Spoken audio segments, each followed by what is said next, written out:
国军的汉光演习即摆是无剧本的演练，连续5天。第一天的重点就是战力的保存。这西部的战机是透早就飞去台东甲花莲的基地来操演，也那新北市的北里是用民间的车辆来协助载物资。另外，来教育调集14天的部队，也同款是投入汉光演习。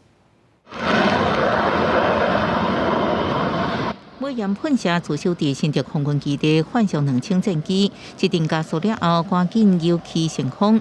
另外一只换上野队的后边起飞。汉光40号演习即日开始，第一天重头戏是战力保存。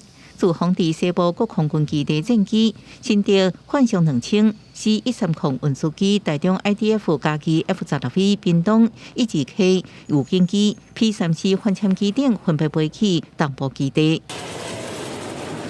总共14架 IDF 建国号战机转场，再去飞到台东志航基地。另外，天宫航空飞弹车在解护之下，在台东市区内底机动部署。来拍飞机。主要知道今天是什么科目吗？战力保存。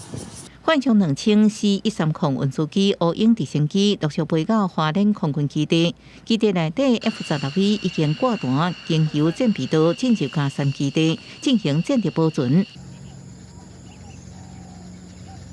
海军航南杀手拖工机顺路舰公路飞弹快艇接到指令，为宜兰苏澳紧急出港。汉光演习同时结合自强中心演习等韩国军部队动员能力，订购定用品项高达305294件。